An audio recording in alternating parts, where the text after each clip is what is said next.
NPR News. We have a special hour coming up after the news. We don't usually do a call-in show at 8 o'clock, but tonight and tomorrow night at 8, we're going to talk about the latest developments in the federal immigration operation here in Minnesota and where things go from here. Nearly 2 months into a ramped-up presence of federal immigration agents in Minnesota, 2 citizen observers have been shot and killed, Alex Preddy and Renee Macklin Good. We'll talk this hour about what's happening on the ground here in Minnesota and how this moment fits into America's history of immigration enforcement, civil rights conflict. We'll also talk about what it all means for our legal system and for politics. And we want to hear from you too. What questions do you have about the political, legal, or historical significance of this moment? Give us a call at 651-227-6000 or 800-242-2828. Live from NPR News in Washington, I'm Rylan Barton. A man was tackled to the ground after video appears to show him spraying an unknown substance on Democratic Congresswoman Ilhan Omar at a town hall in Minneapolis this evening. Secretary Kristi Noem must resign or face impeachment.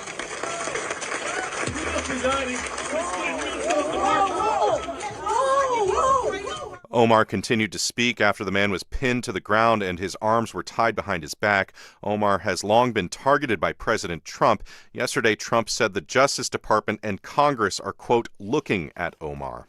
On Capitol Hill, Senate Democrats are pledging to block a funding bill for the Department of Homeland Security as the clock ticks closer to the government shutdown. NPR's Barbara Sprunt reports this comes after outrage over Border Patrol agents killing another Minneapolis protester. Current funding for many federal agencies runs out after Friday. Senate Minority Leader Chuck Schumer says 5 of the 6 funding bills are ready to go and should quickly pass.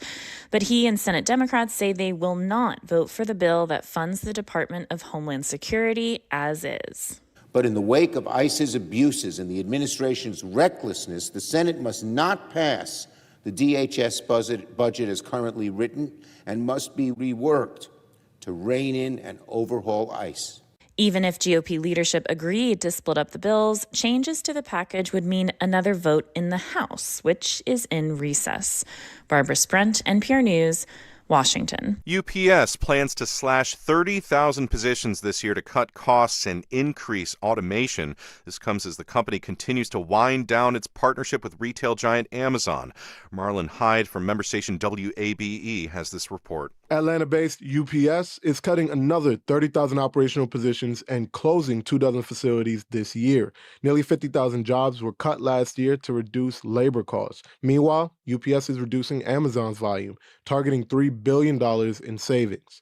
CEO Carol Tomei said during Tuesday's earnings conference call, "We're in the final 6 months of our Amazon Accelerated Glide Down plan, and for the full year 2026, we intend to glide down another 1 million pieces per day while continuing to reconfigure our network." UPS reported revenue for 2025 of $88.7 billion. For NPR News, I'm Marlon Hyde in Atlanta. Prize-winning composer Philip Glass has canceled the world premiere of his symphony about Abraham Lincoln at the Kennedy Center. The piece was set to be performed in June in Washington, D.C. Glass says the Kennedy Center's current values conflict with the symphony's message. Several artists have withdrawn from the venue as President Trump has increased his influence over the center and added his name to the building. Wall Street closed mixed today, but it also set new records. This is NPR News from Washington. Support for NPR comes from NPR stations. Other contributors include Lilly Endowment, a private foundation supporting NPR's coverage of religion and spirituality, and Jarl and Pamela Mohn, focusing on civil liberties, foster youth, public radio, and the arts. In the Twin Cities, I'm Elena C. for NPR News. 2 federal officers fired shots during the encounter that killed ICU nurse Alex Preddy in Minneapolis on Saturday. That's according to a notice sent to Congress by a Customs and Border Protection, or CBP, official earlier today. The Associated Press obtained the notice, which reported that a Border Patrol officer and a CBP officer each fired Glock pistols. Investigators from the CBP's Office of Professional Responsibility conducted the analysis based on a review of body-worn camera footage and agency documentation. according to the notice. The agency is required to inform relevant congressional committees about deaths in CBP custody within 72 hours.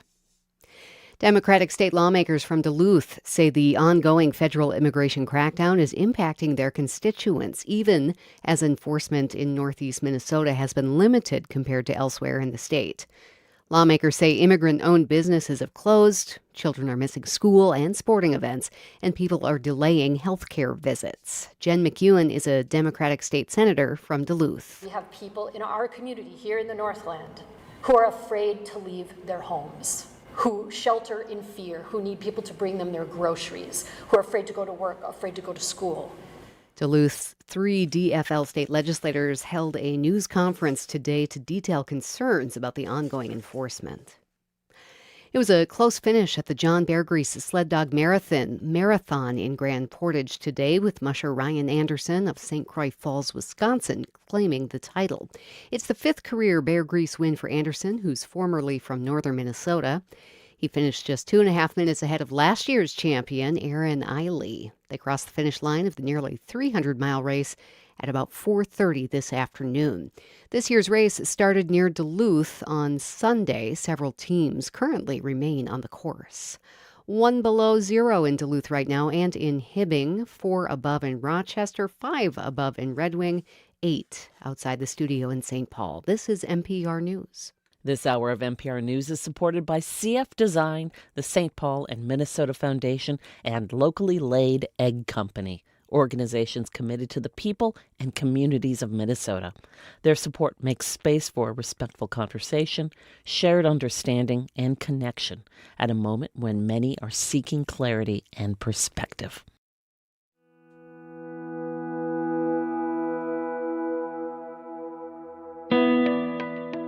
Good evening. I'm Catharine Richert. You're listening to NPR News. We're glad you could join us tonight for a special live call-in show. Tonight, we're taking a deeper look at the latest federal immigration actions unfolding in Minnesota and why this moment matters far beyond our state. Since early December, President Trump's administration has intensified federal immigration enforcement. Federal agents have detained young children, U.S. citizens, and in less than 3 weeks have shot and killed 2 people, Alex Preddy and Renee Macklin Good. Here's Governor Tim Walz on Sunday. We're no longer having a political debate. We're having a moral debate. We all want secure borders and immigration enforcement that prioritizes criminals. And I want to thank the press, especially the local press, who has done a deep dive to show that's exactly what Minnesota does. But what you're seeing is not common sense, lawful, or humane enforcement. That's not what this occupation is about. All of this has created extreme tensions between state and federal authorities, and now a federal judge has ordered the acting ICE director to appear in court.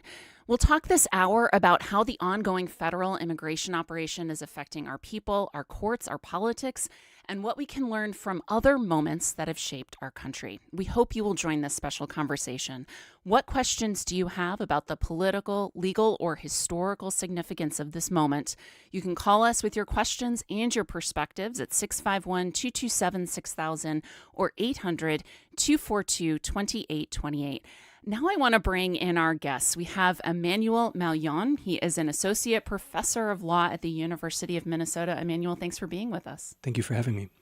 I also have with us Kathryn Pearson. She's a professor of political science at the University of Minnesota. She's also an associate dean of undergraduate education and the director of the University Honors Program. Glad you could be here, Kathryn. Thank you, Catherine. And we also have Yohuru Williams. He is a distinguished university chair, professor of history, and founding director of the Racial Justice Initiative at the University of Minnesota. Thank you Yohuru, thank you for being with us. Thanks for having me. Okay, so I want to get your reaction to the latest news today. Tuesday brought the changing of the guard in the Trump administration's administration crackdown here. Border Czar Tom Homan has arrived to take the lead. He's replaced Border Control Commander Gregory Bovino. Governor Tim Walz and Minneapolis Mayor Jacob Frey both met with Homan, and they stressed to him that this operation needs to come to an end. At the same time, even though it seems like we're hearing like a bit of a shift in rhetoric here, some state leaders, for instance, St. Paul Mayor Cully Herr, have expressed skepticism that anything will change. I want to hear from each of you what you think of this shift in the last 24 hours. Go ahead. I think it's interesting because I think there's a lot of hope that this will signal a real change on the part of the administration. But the reality is that we're really having a shift in leadership, but there's no change in the policy. Operation Metro Surge from the very beginning was poorly articulated and poorly executed in the cities, in Minnesota as a whole. And I think people in community rightfully are skeptical that Holman coming in is going to signal a departure, even with the killing of Alex Preddy, so close, so proximate in many people's memory. I think the other challenge is that Minnesotans rightfully feel like this is part of a revenge tour on the part of the administration. And we really have to look at this in a longer context of what's happened over the course of the last year with regard to, even before Operation Metro Surge, the administration's attitude toward Minnesota. The fact that Governor Walz ran against Donald Trump and J.D. Vance has been an issue. The fact that the federal government did not proceed with the federal consent decree with the city of Minneapolis around constitutional policing, which has been a central issue in the way that ICE has conducted its business here in the metro area, in Minnesota as a whole. And now, as we're seeing the death of 2 U.S. citizens and the problematic way in which the administration responded to those killings. So I think people are optimistic that this could be a change, but there's definitely skepticism about what this really means. Yeah, Yohuru, you just said it well. Like, this is a much longer story than what's played out over the last 3 weeks, even though it's getting a lot of attention. Kathryn, what do you make of these changes? That's absolutely right. And I think it's just too soon to know what will happen. Will a change in leadership result in any changes in sort of style? As Yohuru said, there's no accompanying change in policy. Congress will be debating that later this week, but that's certainly too soon to tell whether or not that will play out in Minneapolis. But I do think it is notable that clearly the president is responding to some extent at a political backlash. Immigration has traditionally been an issue. When polled, the American public generally agrees that Republicans do a better job. And that is all shifted, and shifted pretty quickly and dramatically in the wake of 2 killings in Minneapolis. And so now we're seeing 60% of the country who don't approve of the president's handling of immigration and think that ICE has gone too far. And so that's a pretty big shift. And so I think that with that shift has come this change in leadership, but it remains to be seen how it plays out. So this is recent polling you're talking about? Yes, recent polling. Very recent polling. Yeah, okay. Now, Yohuru, before we started talking, you were mentioning the business community starting to come out against some of these actions. What did you make of that? Well, it was interesting because the statement for a lot of people in community came very late, and it was a statement that was lukewarm at best. And so it attempted to really frame this as a conflict between the administration and state officials and trying to find this neutral middle ground. But the reality is, and this has been true since the beginning of Operation Metro Surge, this has had a deeply negative impact on Minnesota's economy, on its people, on its culture. And so the reality is that a lot of people felt, and I myself felt, that the statement from the CEOs was weak. It should have been a lot stronger, and it should have been a full-throated defense of civil liberties, civil rights, constitutional, abiding by the Constitution, the federal government doing that. And then last but not least, an affirmation of human dignity. And that's what I think has been most lacking in this conversation. The horrible ways in which Renee Good's killing was treated, Alex Preddy's killing was treated, but the kidnapping, the blatant and brutal violation of human rights that we're seeing on the streets here every day, and the fact that we have a federal government that's not been responsive, in fact, has been fabricated stories about the people who've been impacted by this. Yeah, we're going to talk about some of those conflicting narratives later. Emmanuel, what do you make of the changes in the last 24 hours? I think I would echo much of what's already been said, certainly thinking about it from a legal perspective. It is a change in leadership, but is it a change in the legal arguments that are being presented in court? We didn't see, mass filings that were going to change trajectory in any of the cases that were filed. And instead, the legal arguments that these detentions were lawful, that everything that was happening was lawful, that there should be no legal accountability are all still playing out. Certainly, there's time for those to change, but as you mentioned, the calling in of the acting director of ICE to show up and explain why he shouldn't be held in contempt for the repeated failure of ICE to comply with court orders. None of that's changed in any sort of dramatic fashion over the last 24 hours. So I think while people are hopeful, legal practitioners are still having to file briefs for the clients that they cannot find in the system for the people that got moved to Texas without any sort of notice. We're still seeing instances of mass racial profiling on the streets, in violation of Fourth Amendment. The DHS has not removed its interpretation of the Fourth Amendment warrant. So all of these things, these legal questions, are still being upheld in the same way, as they were 24 hours ago. Well, yeah, and I mean, how powerful are some of these levers that the state has to challenge these actions in court? You illuminated or alluded to the fact that there are quite a few going on right now. Yeah. So as we were preparing, I was trying to think about the big cases, because there's hundreds of what we call habeas corpus cases. These are present the body, habeas corpus meaning in Latin present the body, and it's a type of case, an action that someone that's been detained can file, a civil action that says basically to the government, show the proof that you have for why I should be detained. There's hundreds and hundreds of those in Minnesota right now, but the big cases that people have been focusing on are the two ACLU cases, one about First Amendment rights, one about racial profiling, and then the two state cases, one which calls for the end of Operation Metro Surge for a bunch of different claims, and the second one, most recently, to preserve evidence in the killing of Alex Preddy, right? And so all of these cases present really unique and novel legal issues that don't have a lot of precedent upon which the court can rely for its actions, because this is an unprecedented legal landscape. We're not used to the federal government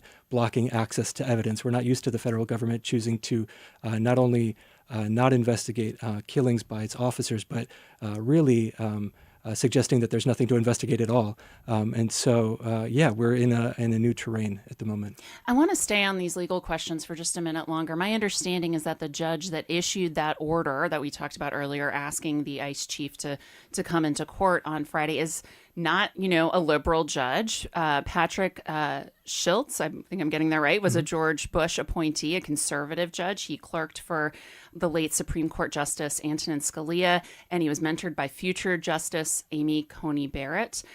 How do you expect that to play out? I mean, that is an interesting twist in all of this. And have we ever seen a request like this before?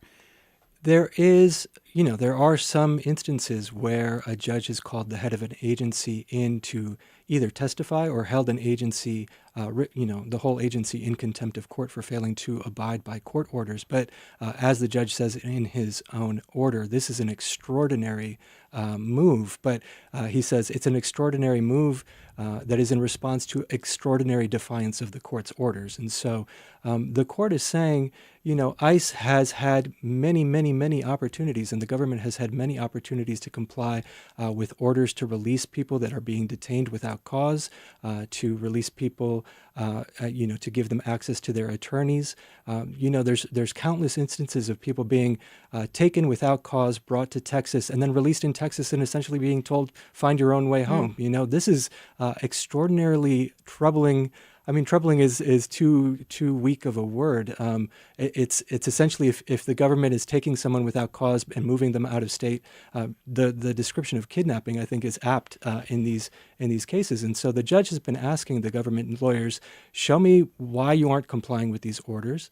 And the excuse has been, well, we're detaining too many people to give them due process. That's an outlandish excuse to be giving to the court. And so while it's an extraordinary remedy, I think that the judge has found that these are extraordinary circumstances. If you're just joining our special conversation tonight, we're talking about the Trump administration's immigration crackdown in Minnesota. What questions do you have about the political, legal, or historical significance of this moment? Call us with your questions and your perspectives, 651-227-6000 or 800-242-2828. I want to go to Heather from Maple Lake. Heather, what do you want to share with us? Hi, Catherine. Thank you so much for your time. And I just kind of wanted to share a perspective outside of the Metro. I really think the name Operation Metro Surge is a misnomer. People with non-legal status live, they work, they own businesses in greater Minnesota, and the terror that our state is feeling extends far beyond Minneapolis and St. Paul. Where I am, we've had assaults, there's been violence on non-citizens and citizens alike. Children are not going to school, businesses are not open, and there's a massive need for resources to help support our communities beyond just within Minneapolis. And, you know, I see amazing things showing up. I'm from Northeast Minneapolis originally, and I'm pretty liberal, and I feel like I found my people in this. The amount of community that's been formed because of this with grassroots efforts to protect our neighbors has been amazing. Yeah. And I'm really proud to be a Minnesotan at this point, and I also hope that our nation doesn't just focus on Minneapolis and St. Paul, but the effects of this throughout our state as well. Yeah, thank you, Heather. I mean, this is a thread that keeps coming up in the last few days, Yohuru. Like, this idea that people are finding new facets of the community that they've maybe lived in for some time, new connections. What do you make? You're shaking your head here. What do you make of that? I think a lot of Minnesotans in particular are proud of how the state has responded and how people have really lifted up community, how people have demonstrated an authentic, shared humanity in this moment against odds and against an administration that has been brutal in the way that it's treated not only Minnesotan citizens, but this has been a national problem. We saw it in Chicago, we saw it in Los Angeles and other communities, but we were really ground central. And to the caller's point, which Heather makes a great point about what's happening outside the metro, that name Metro Surge is a little bit of a misnomer, but there's a reason why the administration focused on Minneapolis, St. Paul. This is, again, going back 5 years to the murder of George Floyd. This effort by the administration to paint Minneapolis and St. Paul as a hotbed of anti-government activity, an Antifa hotspot.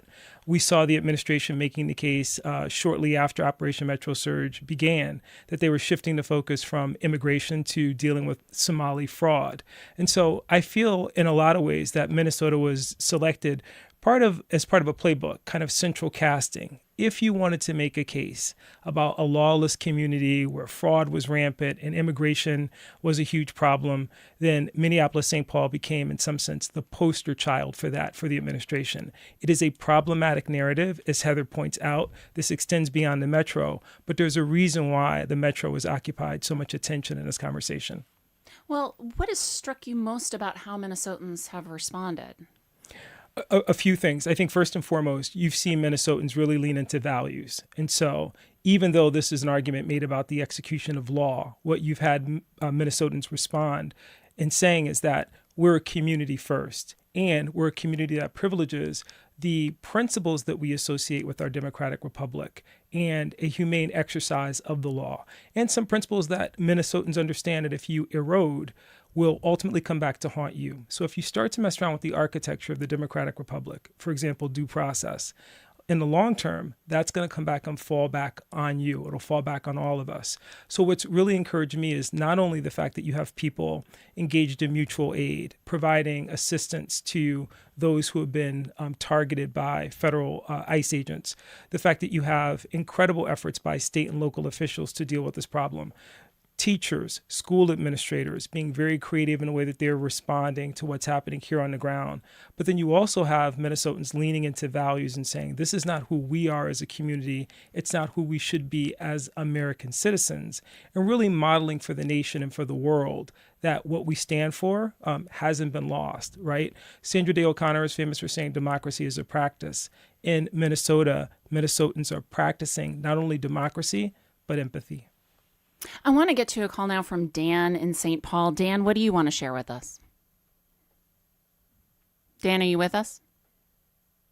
I don't think Dan is there. Okay, we're going to go to Mahmoud in Minneapolis. Go ahead. Hello, can you hear me? Oh, Dan, you're there. Yeah, Dan, go ahead. What do you want to share? Hey, I'm so sorry about that. That's okay. I wanted to commend every single thing that I just heard your panelists say. That's exactly right.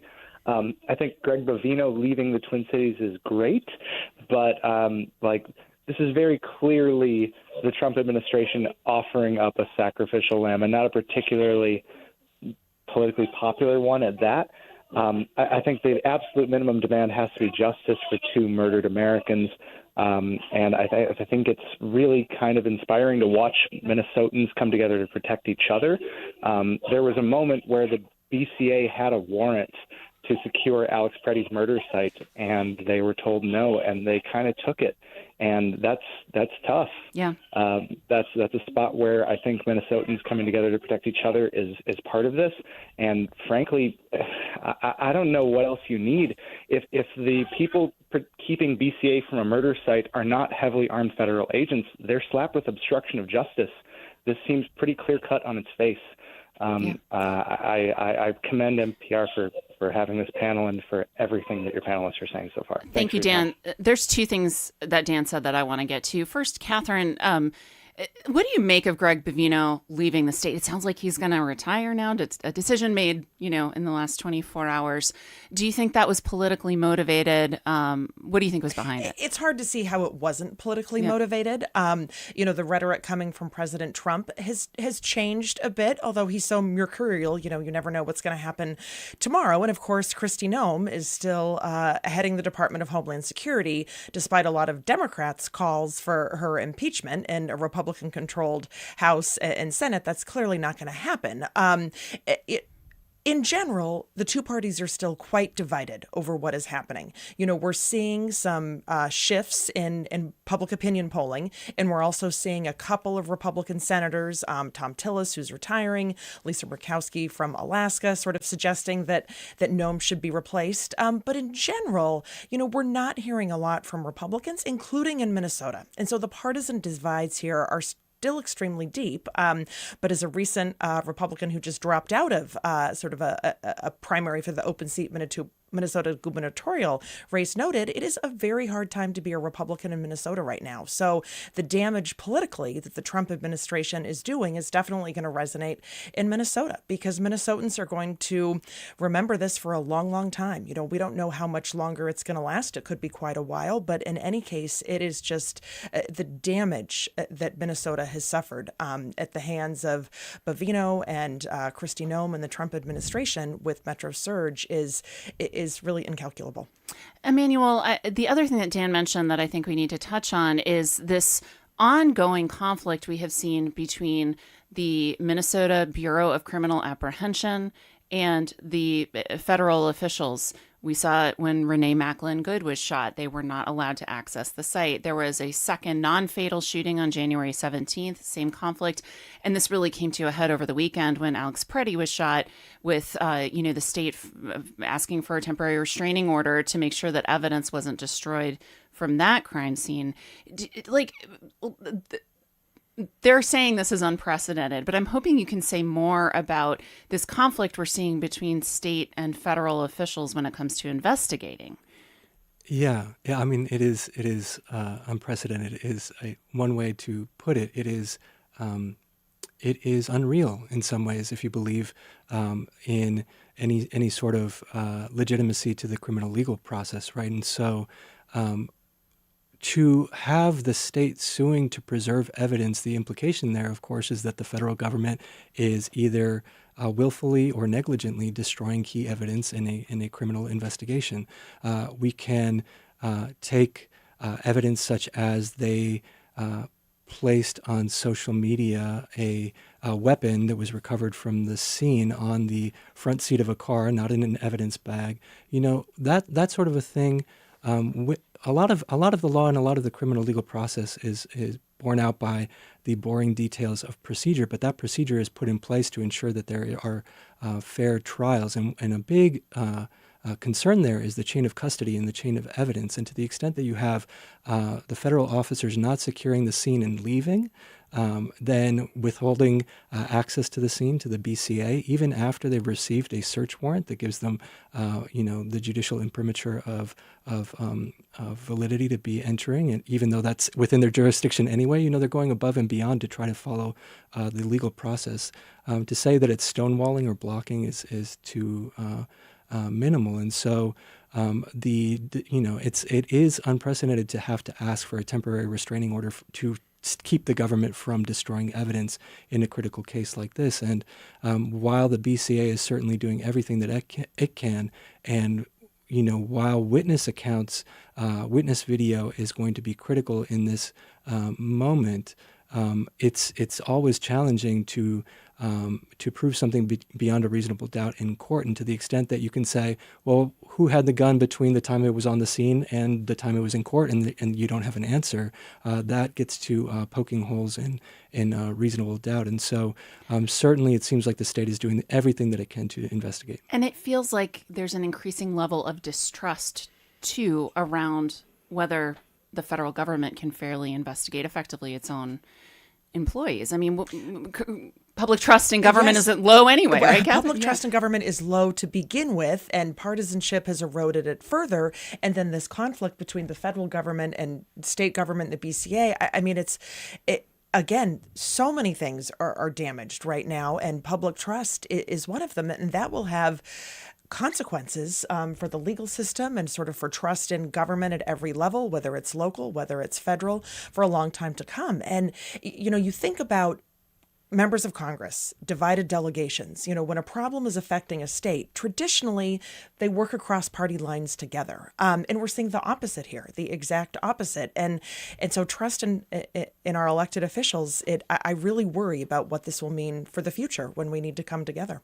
We have a lot of people calling in. If you've just joined our conversation, we're talking about the political, legal, and historical implications of the immigration crackdown in Minnesota, what it means going forward. My guests tonight are Emmanuel Mauleon. He's an associate professor of law at the University of Minnesota.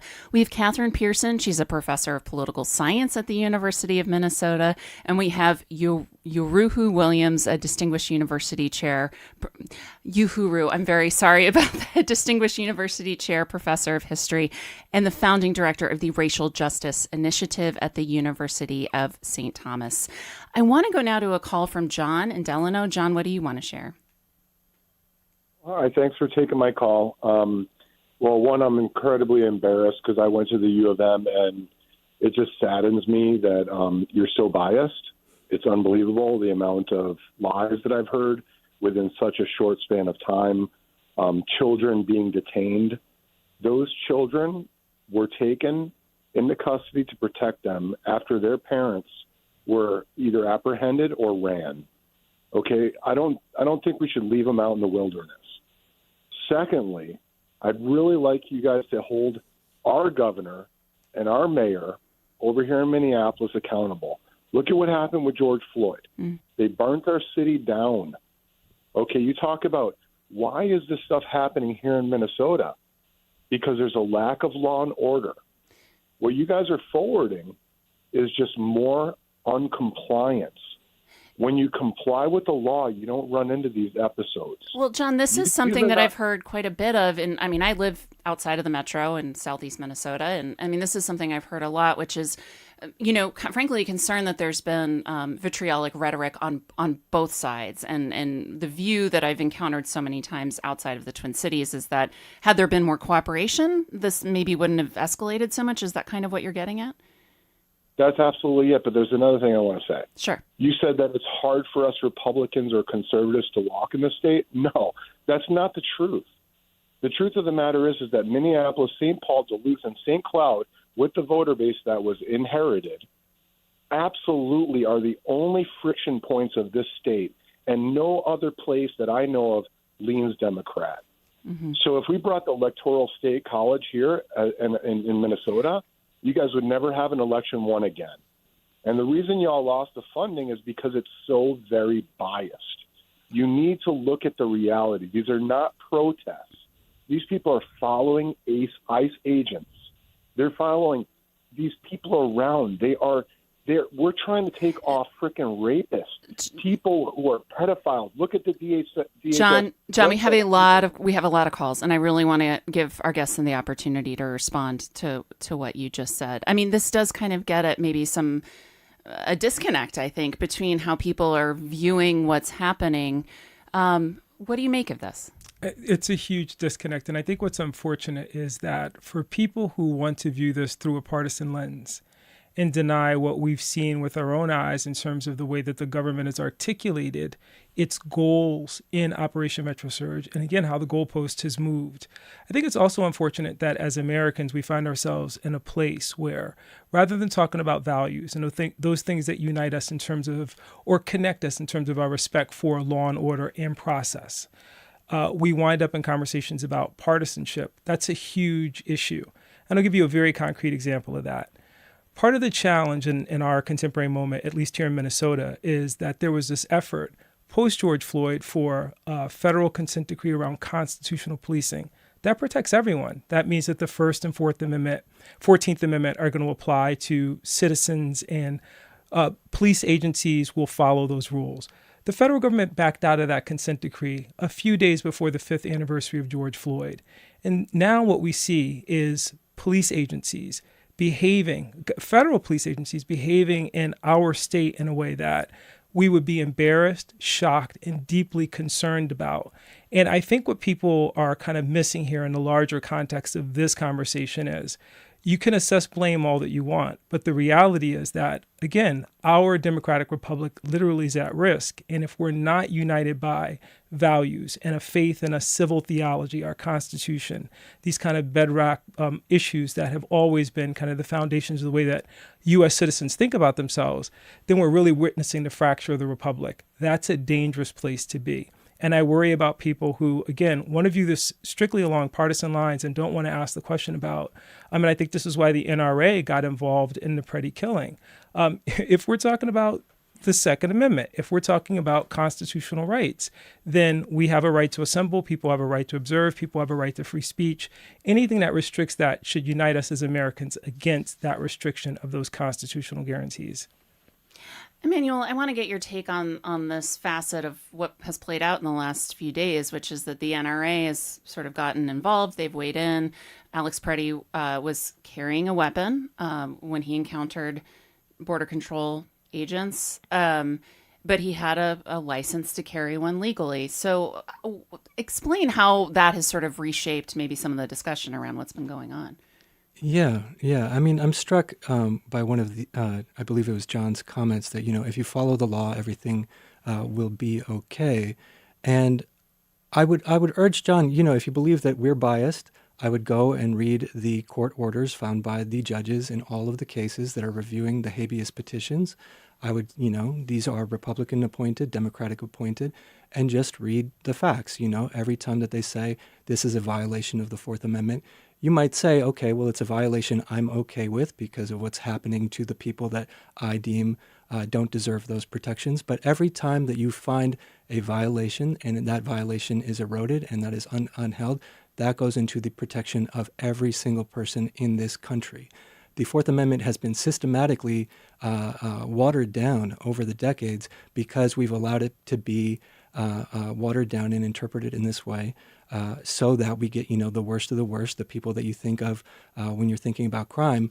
And then when people, have the police break into their home without knocking, when they don't have a warrant, all of those waterings down, all of those limitations and narrowings apply to those people as well. So if you could imagine ever a administration that would be using these same tools against you, I think it should be concerning on that principle alone, but you don't have to agree with that. But certainly to the point about the Second Amendment, a recent panel of constitutional scholars looked at Metro Surge and said, never have we seen so many amendments violated so quickly. So there's First Amendment protections for free speech, for right to association, for the right to observe, Second Amendment right to bear arms, Third Amendment right to be not have to house and quarter soldiers, which was occurred here with the pressuring of the federal government to quarter ICE agents, Fourth Amendment protections against unreasonable searches and seizures, Fifth Amendment due process concerns, Sixth Amendment right to counsel.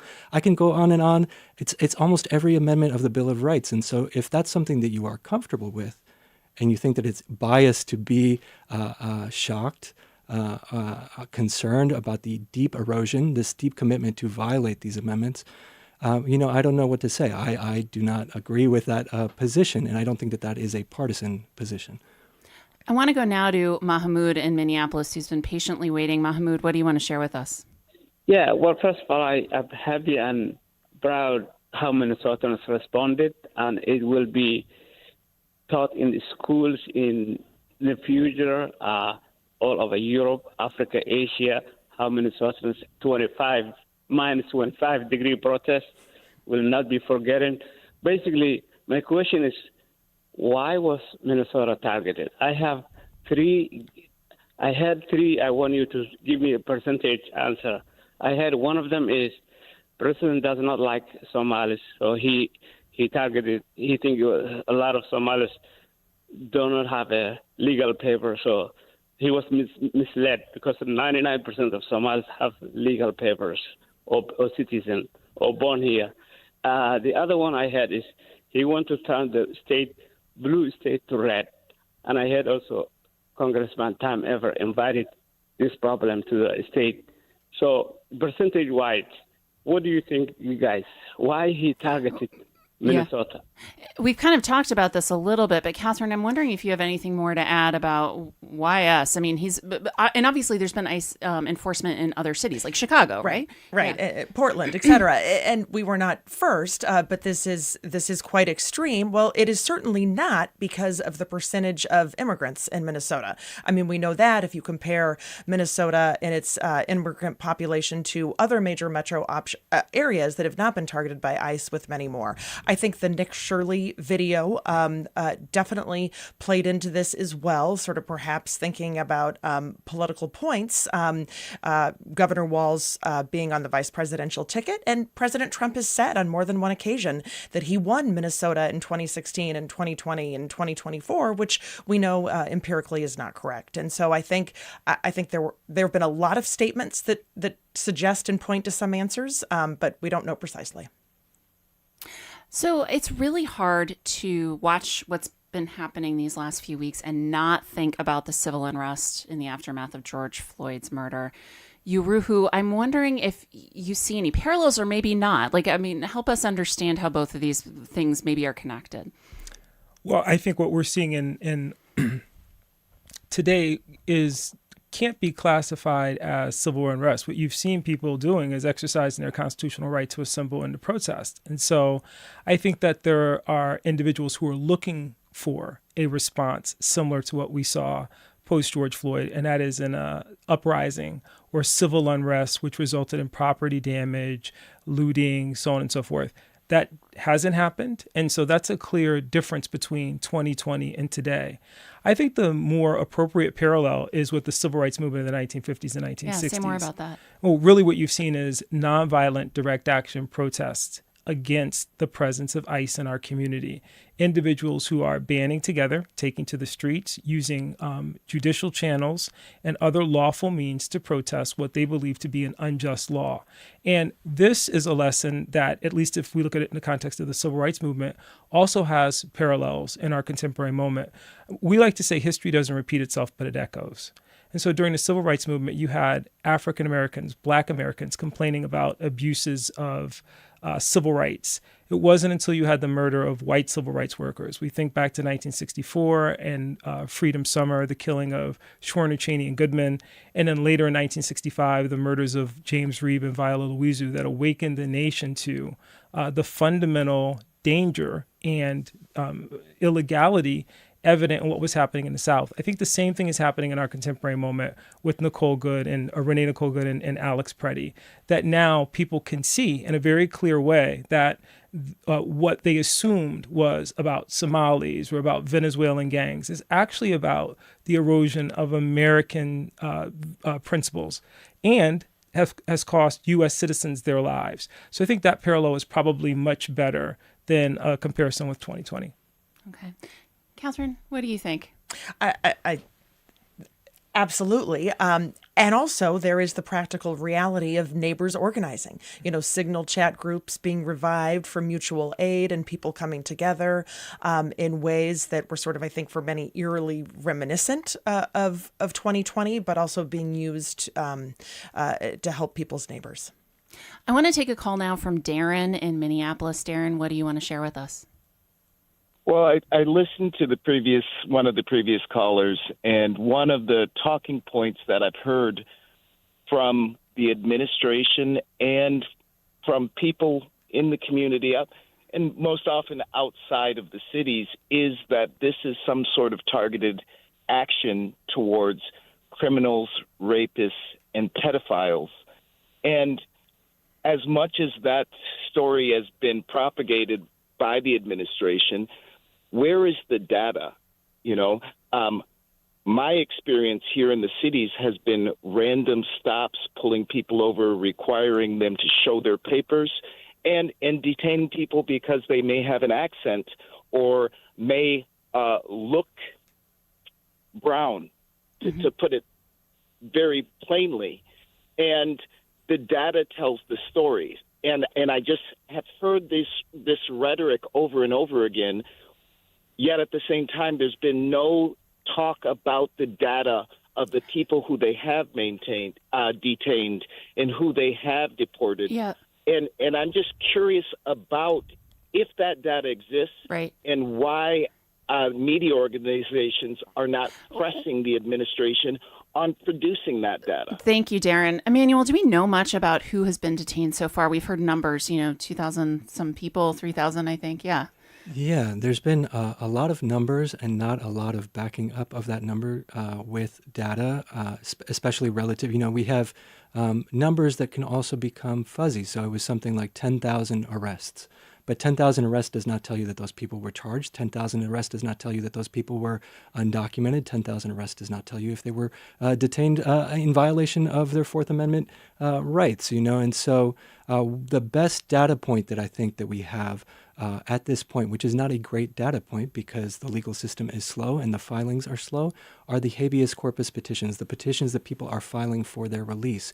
The overwhelming number of these petitions are being granted where judges are finding that there is no basis for detaining these people, that they often do have status, they do have papers, they have active asylum claims, they have green cards, they have holds on their removal for many, many other reasons. There are, of course, ICE is not entitled to detain American citizens. And so there are countless arrests of American citizens where they're being detained not for the brief momentary stops that you might hear about, but there have been instances of people being detained for 2 days. They're citizens. ICE has no jurisdiction to detain them, off the street in this way. And so what we do see are these randomized street stops.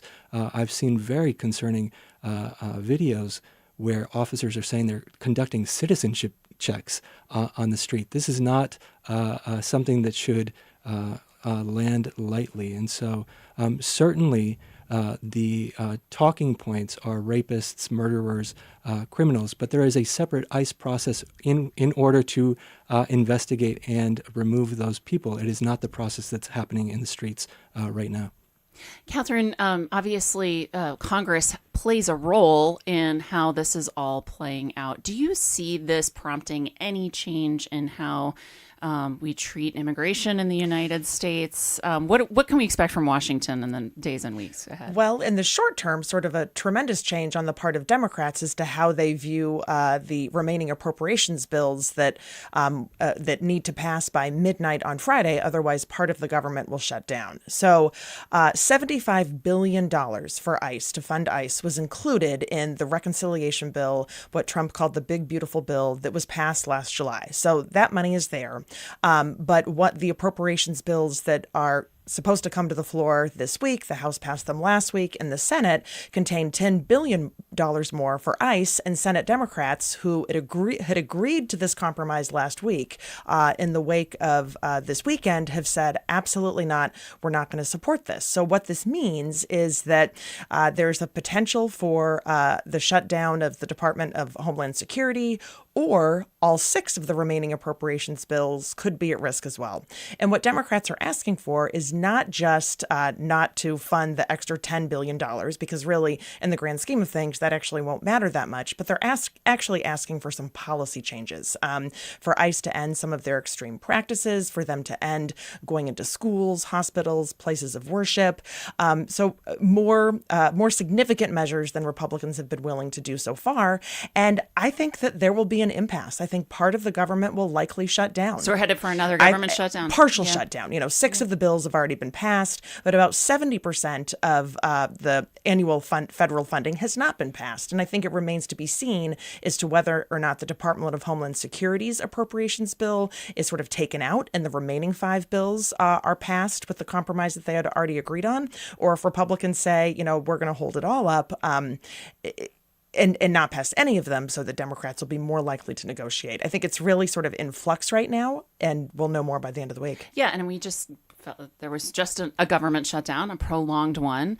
What would this one look like? Maybe you said partial. So would the effects be as dramatic as they were in the fall? They would not be, because really Democrats are upset about the Department of Homeland Security in particular, and not sort of using the government shutdown to make a point about policy, the extension of the ACA subsidies. And so Democrats are looking for policy changes related to ICE, and whether or not Republicans will be interested in negotiating with them sort of concerning one of the 6 bills or all 6 bills remains to be seen.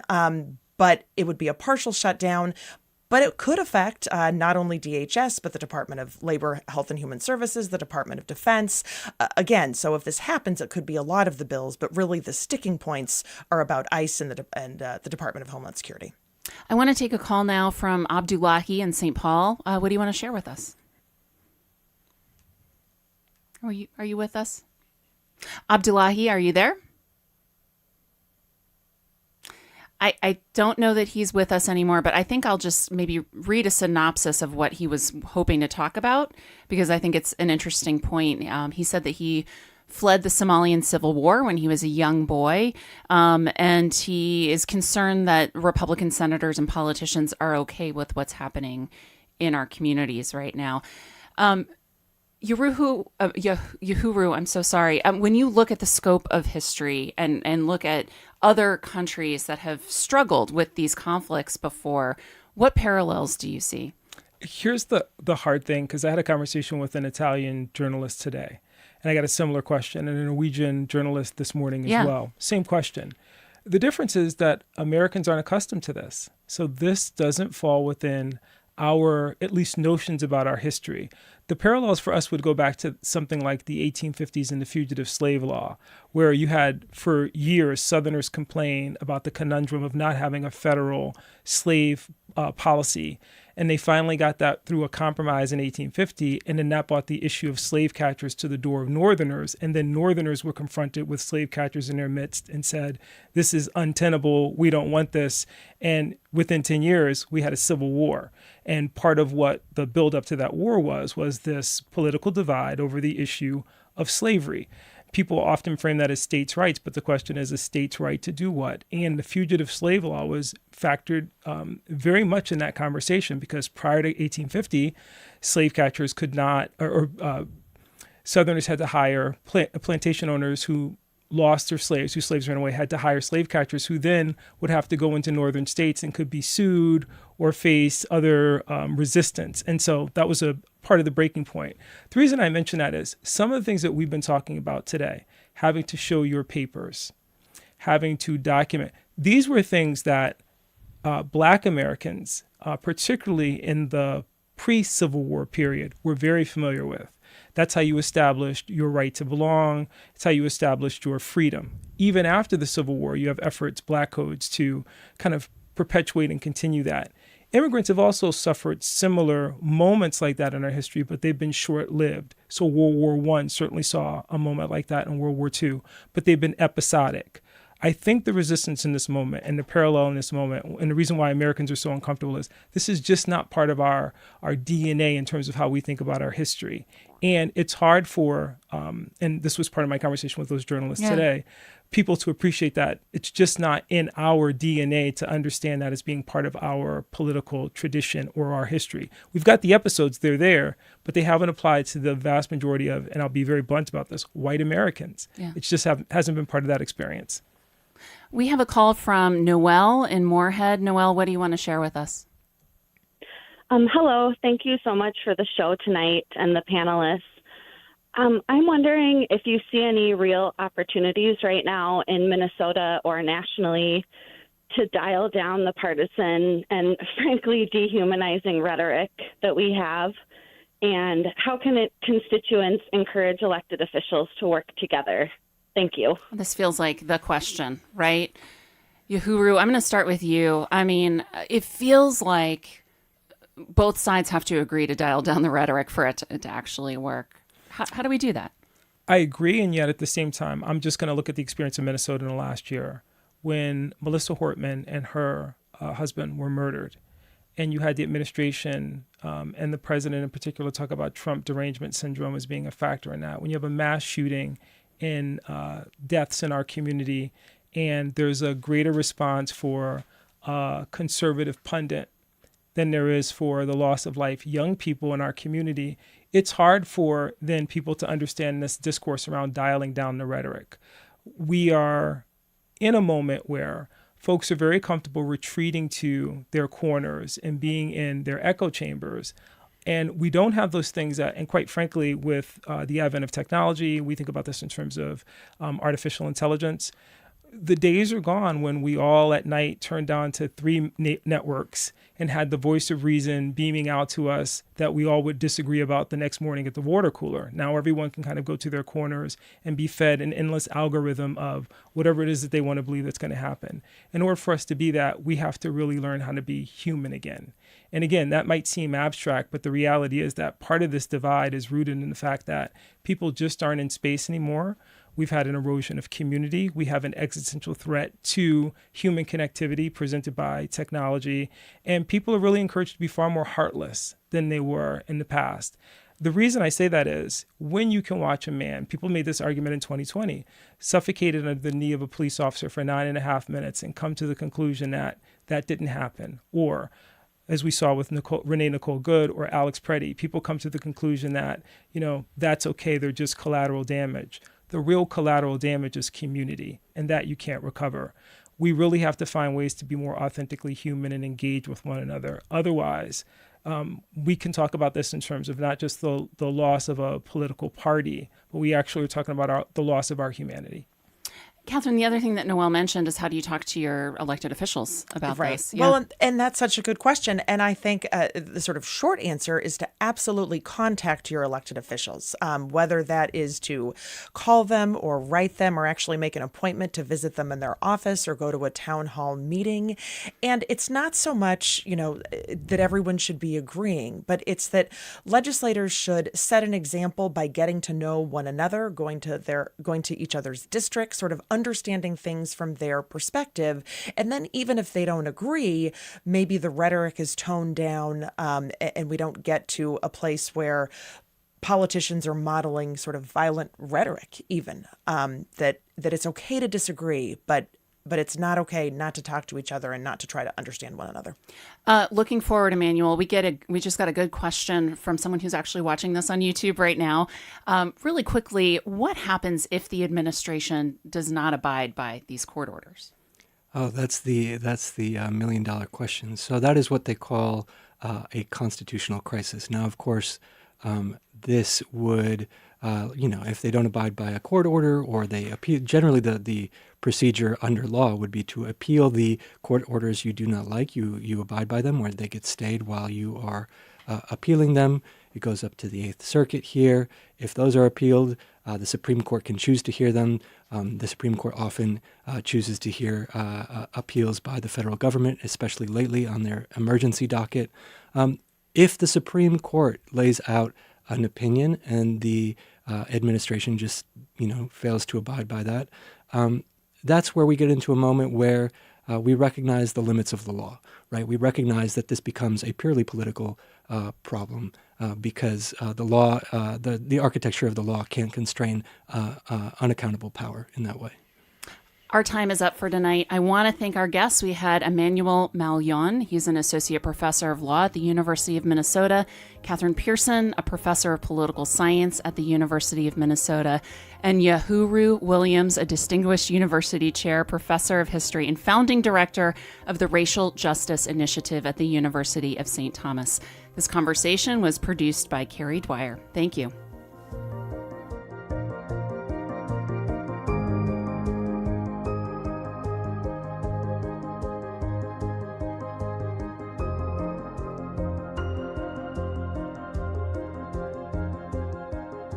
Support for tonight's program comes from CF Design, the St. Paul and Minnesota Foundation, and Locally Laid Egg Company, helping create a trusted space where Minnesotans can come together, engage with one another, and better understand the issues shaping our communities. We're grateful for their support of thoughtful civic dialogue and connection. Thanks for being with us tonight.